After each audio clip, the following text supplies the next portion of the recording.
Hello and welcome. It's True Crime Tuesday. I'm your host, Dave Schrader. Graham Hetrick is our guest this evening. You might recognize him from Investigation Discovery's The Coroner, I Speak for the Dead. And we're lucky enough to have him with us this evening. He shares some of the most compelling homicide cases from his 26 years as the coroner of Dauphin County, Pennsylvania. And it's his job really kind of to administer the medical legal death investigation process, enabling homicide detectives to fully reveal the story of how and why someone died. A unique perspective we don't often get to hear on the shows.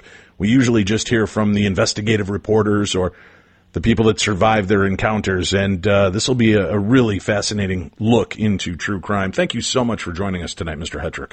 Oh, it's my pleasure. It's my pleasure. I've read up on what your show is about, and it's fascinating. It's fascinating because I deal with an unusual subject, and that's life and death.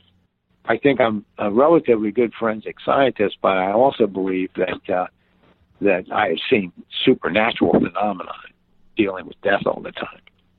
Really? Well, you can't tease us like that.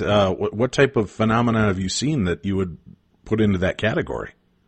Well, both dealing with families in funeral homes, I've seen some very odd things, and almost like I remember I do forensic sculpting. They hand me the skull, and I do calculations, and with clay, I reconstruct the face, and then we hope for an ID. And I remember this one time, they got a guy from the Susquehanna River. Well, they got the skull, and I was trying to get an ID on him, and I was doing the calculations, and I put the clay on. I constructed the whole face, but when a body decomposes like that in a river, the hair just goes away. It goes downstream, as part of the process. So you have no hair there. But I'm looking at this guy, and I was pretty sure I did all the calculations right because he had a rather big nose, and I thought, well, I hope that calculation is right. And then I'm looking at him, and when we do the forensic sculpting, you generally use these glass eyes. And so they were in there, and those shiny glass eyes were looking at me, and I'm looking at this guy, and I said, I wonder what his hair was like. And it was almost like the hands guided me.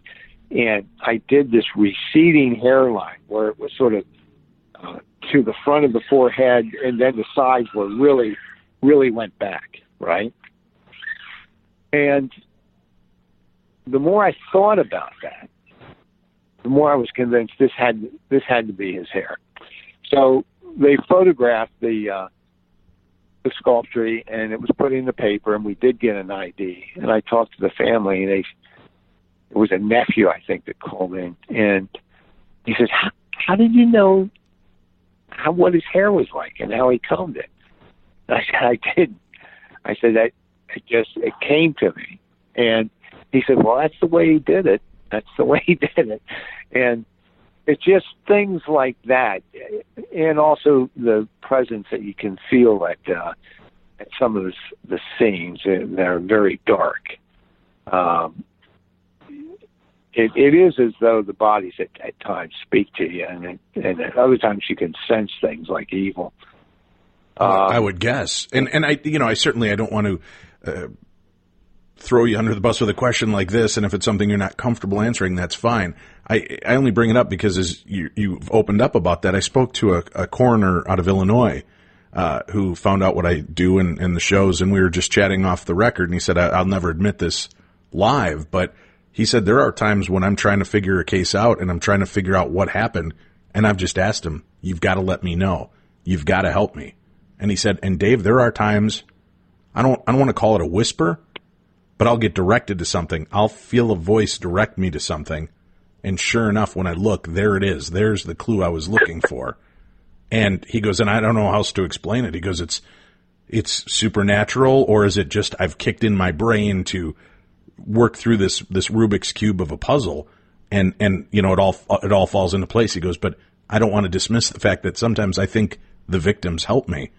Have you ever requested help from the dead? I mean, you talk about the dead speak, and you speak for the dead, do they ever seem, that was a great case right there where you talked about the getting that impression and this is who you're dealing with.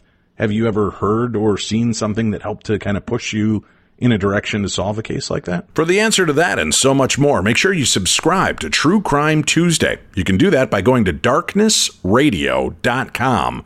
That's darknessradio.com. And click on the True Crime Tuesday banner. Subscribe now and never miss another minute of the best True Crime Talk Radio with your hosts, Dave Schrader and Tim Dennis.